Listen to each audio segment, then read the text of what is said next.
The spotlight hit her like a freight train, but it was the words that shattered me. I'm Rosalie Hayes and I'm a lesbian.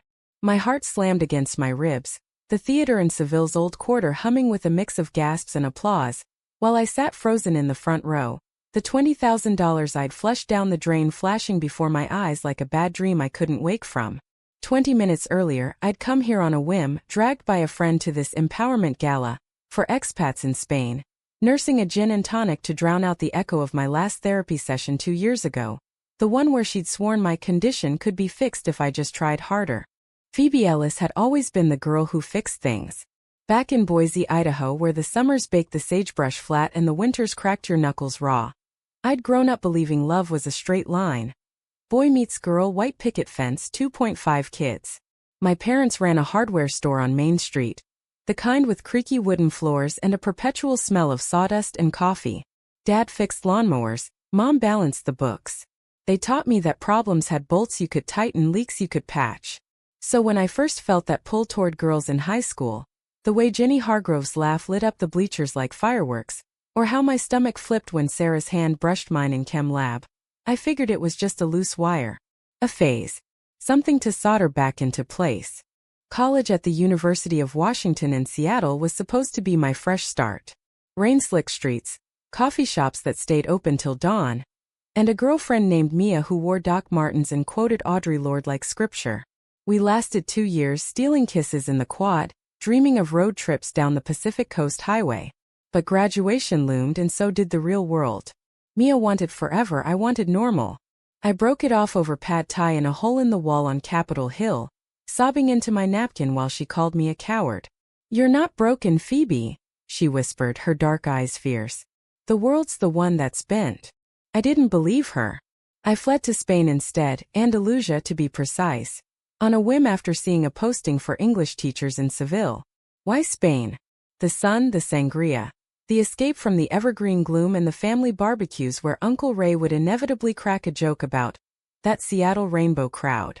Spain was old world romantic, a place to rewrite myself. Seville welcomed me with open arms and a heat that clung like a second skin.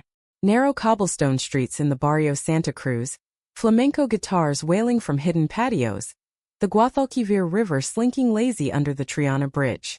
I rented a tiny apartment above a tapas bar, its balcony overlooking geranium pots that bloomed riotous red. Teaching English to wide-eyed kids in a local academy paid the bills, barely, but it was enough to feel alive. And then there was Elena. God, Elena. She was a painter, all wild black curls and olive skin, with a laugh that bubbled like kava. We met at a feria in April, her in a polka dot dress, me spilling gazpacho on my sundress. She wiped it off with a napkin, her fingers lingering on my collarbone, and just like that, the spark reignited. We danced under strings of lights till dawn, her hips swaying to the rhythm of castanets, my hands finding the small of her back like they'd always known the way. It was perfect, or it should have been. We shared lazy Sundays at the Alcazar, sketching the Moorish tiles, her charcoal smudging my cheeks as she kissed me good morning. But perfection has a way of cracking under American guilt. My parents' emails piled up. When are you coming home? Bringing a nice boy. The calls from Boise grew sharper, laced with that Midwestern worry. Phoebe, honey, are you eating? Dating anyone? Elena sensed it, the way I'd flinch at wedding photos on Instagram, the nights I'd wake up gasping from dreams of white dresses and judgmental stares. This isn't you, she'd say, tracing circles on my thigh with her thumb. The fear. It's not love. But fear is a hell of a glue. I started pulling away, canceling plans for grading papers, burying myself in lesson plans until the distance became a chasm. The breaking point came in a rainstorm, the kind that turned Seville's plazas into shallow lakes. We were at her studio in Triana, canvases stacked like dominoes, the air thick with turpentine and regret. I can't do this, I blurted, my voice cracking over the patter on the roof tiles. It's not fair to you. Elena's brush clattered to the floor, paint splattering her bare feet like blood from a fresh wound. Fair? Phoebe, love isn't a transaction. It's not something you budget. Her eyes, those deep brown pools, filled with tears that she didn't bother wiping. You're running from yourself, not me. I left with my tail between my legs, the door slamming like a guillotine. Back in my apartment, I curled on the cold tile floor, the geraniums wilting outside as if they knew. That's when I found Dr. Rosalie Hayes. A Google search for reparative therapy Spain led me to her clinic in the upscale Los Remedios neighborhood, a sleek glass-fronted building that screamed discretion and dollars. She was American too, a transplant from Boston, her website promising holistic realignment for those seeking traditional fulfillment. The fees were steep, $200 a session, cash only, but desperation has no price tag. Or so I thought. Our first meeting was in her office, all neutral beiges and potted ficus, the hum of the AC a sterile whisper. Rosalie was in her early 40s then, sharp as a switchblade. High cheekbones, auburn hair pulled into a severe bun, wire-rimmed glasses that magnified her gray eyes to steely points. She wore tailored slacks and a silk blouse, the kind that whispered money and Ivy League pedigrees. "Phoebe," she said, her voice smooth as aged sherry, "tell me what brings you here." I spilled it all, the girls, the guilt, the way Elena's touch felt like both heaven and heresy. She nodded, jotting notes on a leather-bound pad, her pen scratching like tiny accusations. "This is common," she assured me. "A deviation from the norm, often rooted in unresolved trauma. But it's treatable. With commitment, we can redirect those impulses toward healthy, heterosexual bonds." Healthy. The word lodged in my throat like a fishbone. She outlined the plan: aversion exercises, cognitive reframing, even referrals to supportive dating coaches. The total? Around $20,000 for a year-long intensive, including group sessions and homework retreats in the countryside. I signed the check that day, my hand trembling on the dotted line. It felt like absolution, or at least a down payment on it. Sessions blurred into a rhythm. Tuesdays at 4 p.m., me on the leather couch, her in the armchair dissecting my deviant patterns. She'd have me visualize straight scenarios, dinners with faceless men, walks in hypothetical parks, while I clenched my fists to suppress the flood of memories. Mia's freckled shoulders, Elena's calloused fingers.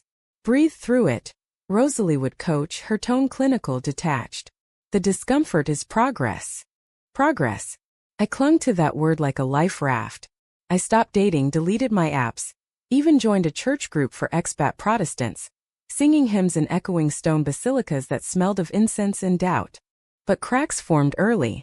In month 3, during a trust exercise, she had me recount my first crush, Jenny from high school, in excruciating detail. As I spoke, her glasses slipped, and for a split second her eyes softened, a flicker of something raw crossing her face. Empathy? Or recognition? I shook it off, chalking it up to the fluorescent lights. We delved deeper: family dynamics, my parents' unwavering heteronormative model, the environmental toxins of Seattle's liberal scene. She prescribed journals where I'd log every intrusive thought, tallying them like sins in a ledger. The money-drained fast sessions, books, that disastrous retreat in Rhonda where we hiked mist-shrouded cliffs and role-played straight courtship, under the watchful eye of a mustachioed facilitator named Carlos. By session 10 I was a ghost of myself. Thinner, quieter, my laughter packed away like winter clothes. Elena texted once, a simple "hope you're okay," but I deleted it unread. My students noticed, their essays turning to please. "Teacher Phoebe, why sad?" I forced smiles, grating till my eyes burned, the Seville night stretching endless.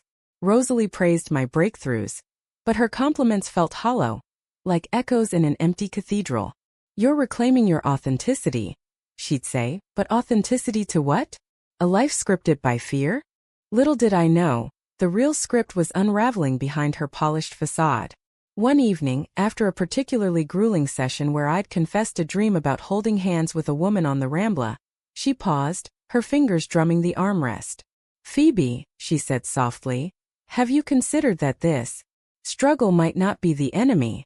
It was the closest she'd come to doubt, her voice threading with something almost tender. I stared at her, the room tilting. Was that a crack in the mirror? Or just my reflection fracturing? The gala invitation arrived via email from the American Women's Club of Seville, a glossy affair promising stories of resilience, in the Gran Teatro de la Maestranza. I'd ignored it at first, too raw from ending things with Elena, too buried in my therapy grind. But Lila, my co-worker at the Language Academy, a brassy Texan with a penchant for espadrilles and unsolicited advice, wouldn't let up. "Darlin', you need to get out. Mopin' ain't a good look on nobody." So there I was 2 years post-check, nursing that gin and tonic in the velvet-seated auditorium, the air thick with perfume and anticipation. The stage curtains parted on a procession of speakers. A diplomat's wife on cultural adaptation, a chef on fusion tapas, then Rosalie. She ascended the steps in an emerald-sheathed dress that hugged her frame like a second skin, her hair loose now, waves of auburn framing her face. No glasses, no bun, just Rosalie unguarded, the woman I'd poured my soul to, now a stranger under the lights. The MC introduced her. Dr. Rosalie Hayes, advocate for mental health reform. Applause rippled, polite and sparse. She adjusted the mic, her hand steady, and began. 10 years ago, I built a practice on the promise of curing what society deemed broken.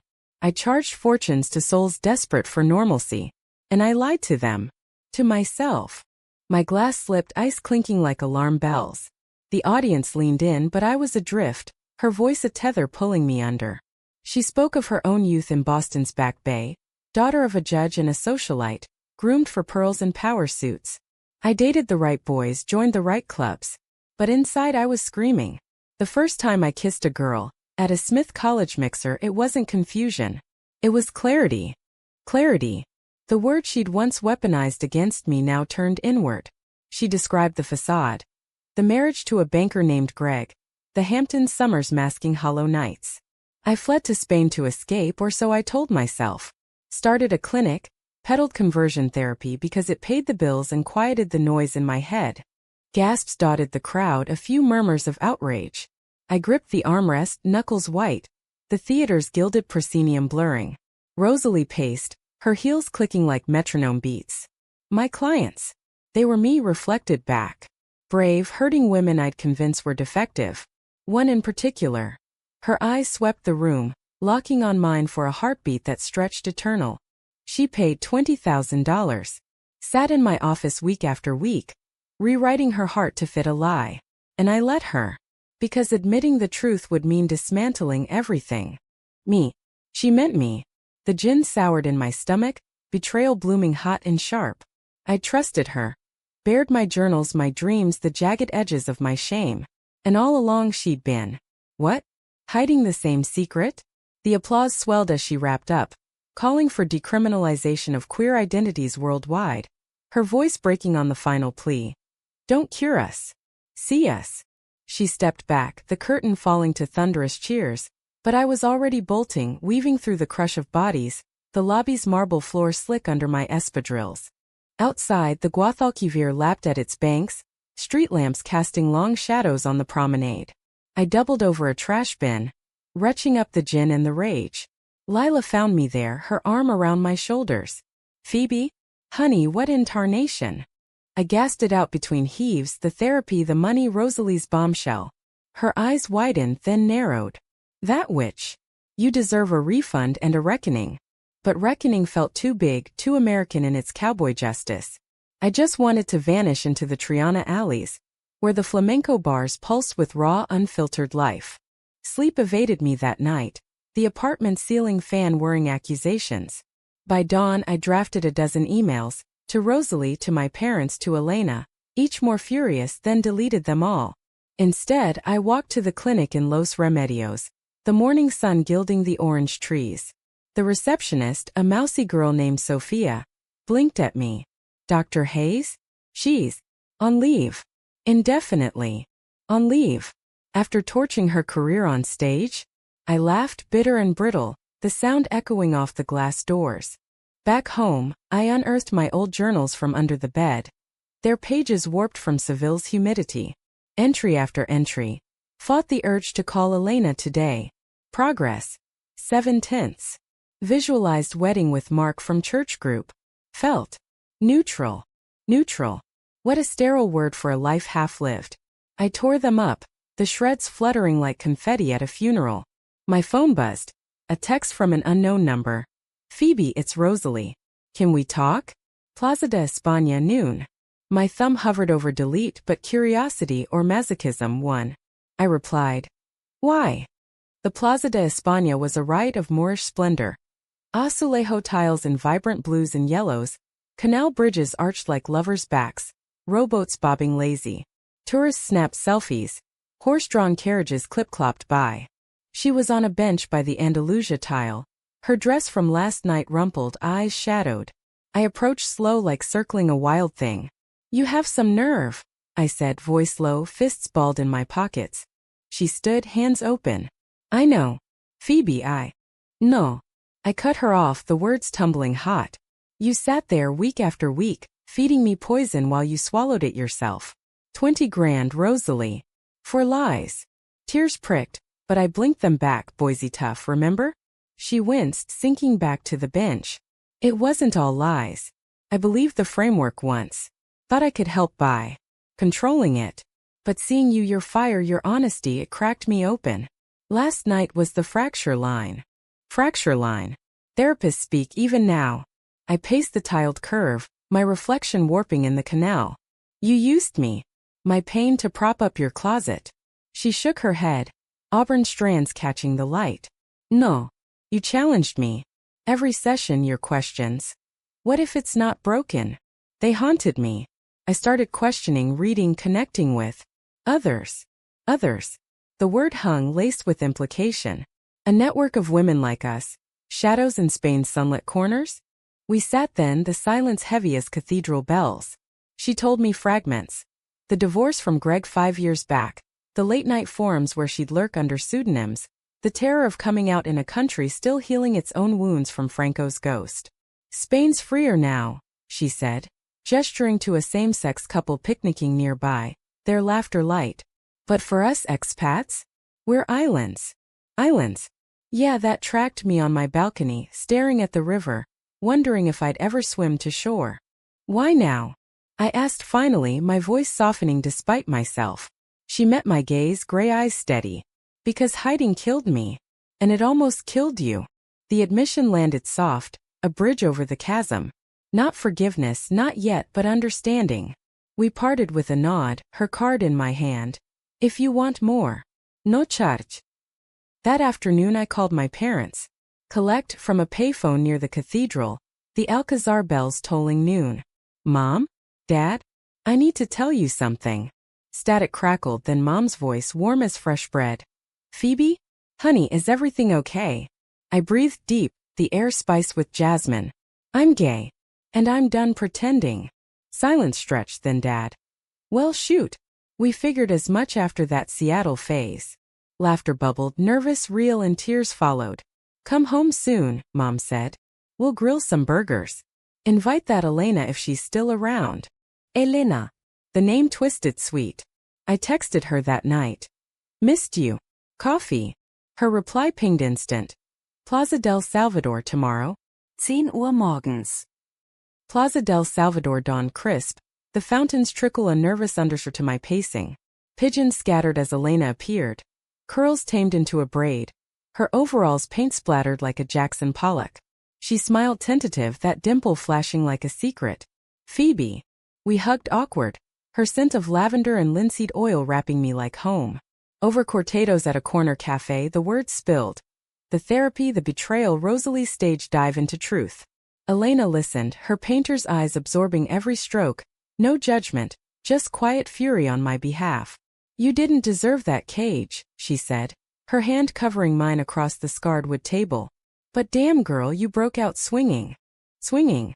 It felt apt, me, the hardware store kid, finally wielding the hammer instead of hiding from it. Elena and I rebuilt slow. Walks along the river at dusk, her sketching me as I read Lorca under the willows, me helping mix pigments in her studio. Our fingers tangling in cerulean blue.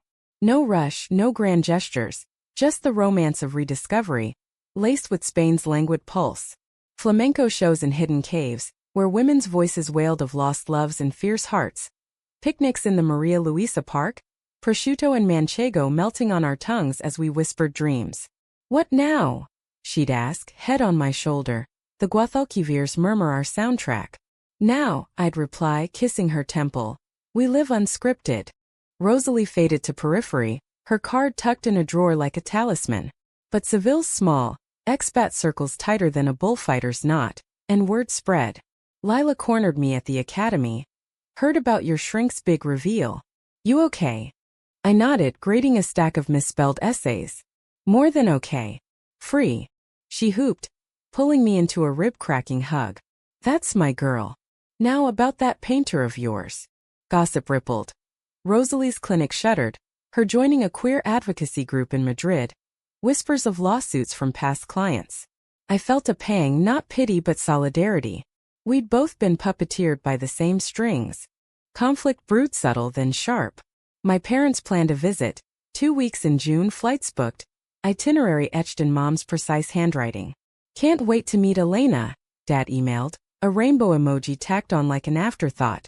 Sweet but Boise baggage loomed. The family Bible studies, Uncle Ray's off-color jokes, the hardware stores straight as an arrow ethos. Elena sensed my jitters, her touch steadying. They love you. That's the anchor. But anchors drag too. They arrived jet-lagged but beaming. Dad in his Boise State Broncos cap. Mom with Tupperware of potato salad sweating in the heat. We toured the Giralda Tower. Their awe at the spire's genuine. But dinner at my apartment turned the tide. Elena joined, her Spanish fluid as she charmed them with tales of gypsy markets. Laughter flowed with the Rioja until Mom, glass in hand, ventured. Phoebe mentioned therapy to help with things. The room chilled, forks pausing midair. Elena's smile faltered. Dad cleared his throat. I jumped in, voice steady. It was a mistake, Mom. A big one. I tried to change who I am, and it nearly broke me. Her eyes widened, potato salad forgotten. But honey, we just wanted you happy. Normal. Normal. There it was, the old specter. Elena squeezed my knee under the table, her warmth a lifeline. Mrs. Ellis, she said gently, Phoebe's happy now. With me. With herself. Dad nodded slow, his hardware calloused hand patting mine. Reckon we raised a fixer. But some things ain't meant for fixin'. Tears welled, Mom's first, then mine. We clinked glasses to unfixable love. The tension dissolving like sugar in sangria. But betrayal's shadow lingered, not from family, but Rosalie. A week later an envelope arrived. No return address, postmarked Madrid. Inside. A check for $20,000, scribbled note attached. Phoebe, reparations. Use it for wings, not cages. Forgive if you can. Wings. The gesture stung and soothed, a door cracked open. I called Elena, voice thick. What do I do? She paused then. Frame it? No, donate it. To something that builds, not breaks. We chose the Fundación Triangulo, a shelter for LGBTQ+ youth in Andalusia. Kids like Mini MES, fleeing small-town shadows for Seville's sun. The donation funded a art therapy wing. Elena volunteering her skills. Me teaching English classes on weekends. Seeing those teens, tousled hair, wary eyes, light up over canvases and vocab lists, it mended something deep, a humanistic stitch in the drama's fray. Yet climax brewed in autumn's amber light. Rosalie resurfaced at a pride event in the Feria de Abril grounds, now repurposed for a queer film festival. Banners fluttered rainbow, stages thumped with indie folk, the air electric with possibility. Elena and I wandered hand in hand, her in a floral sundress, me in jeans and a tea silk-screened Love Wins. Then the panel, exposing conversion quackery. There she was, Rosalie, moderator seat, her auburn hair cropped short, a rainbow pin on her lapel. Our eyes met across the tent. She faltered mid-intro, mic feedback shrieking like a banshee. The session dissected the industry, stats on harm, survivor testimonies raw as open veins. One woman, a Brit named Claire, recounted her cure in London. Electric shocks for girl crushes, now PTSD nightmares. Applause turned to sobs. I clutched Elena's hand, the $20,000 check burning phantom in my pocket. Then Q&A, my turn. I stood, voice amplified by adrenaline. What about the enablers? The therapists who know better but stay silent. The tent hushed. Rosalie leaned in, mic trembling. They wake up. Or they break. Our gaze held, apology, absolution, a threat of shared survival. Post-panel she approached, Elena at my side like a sentinel. Phoebe. Elena. Her smile tentative, hands clasped. The donation. Thank you.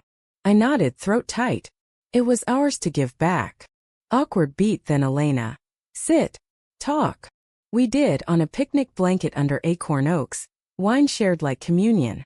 Rosalie unspooled more.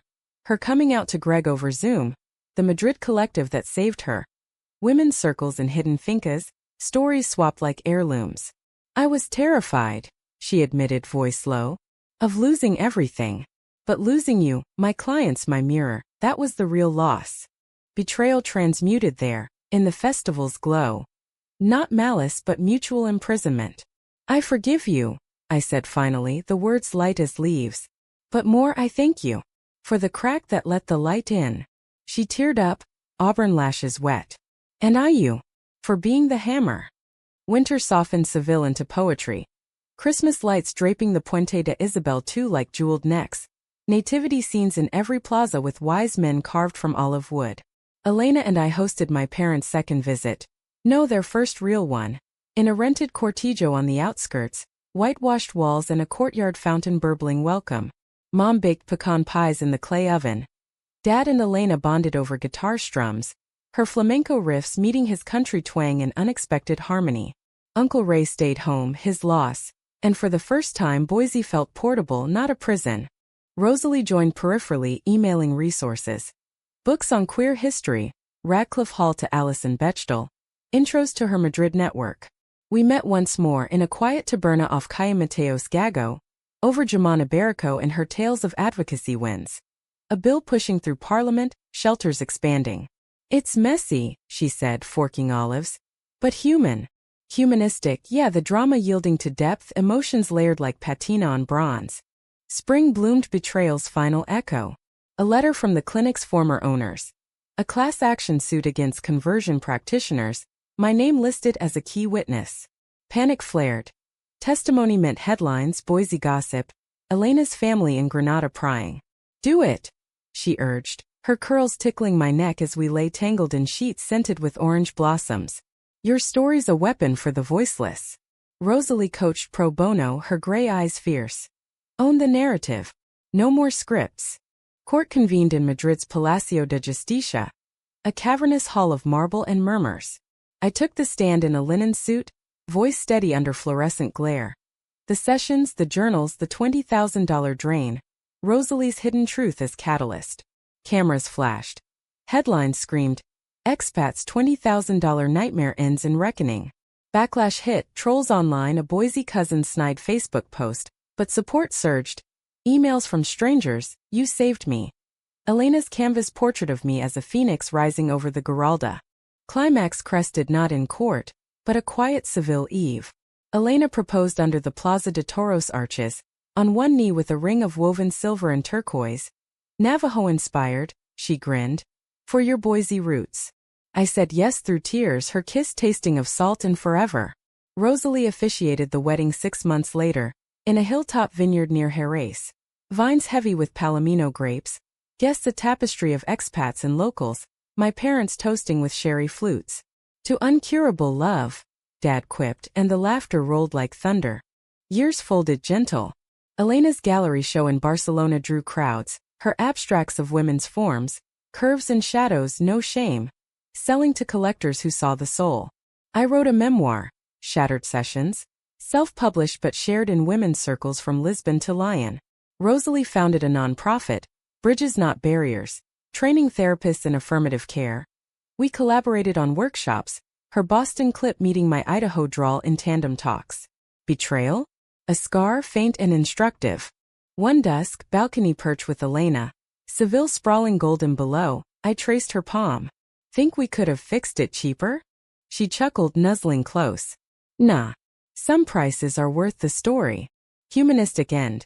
Not flawless but full love as mosaic, pieced from drama's shards.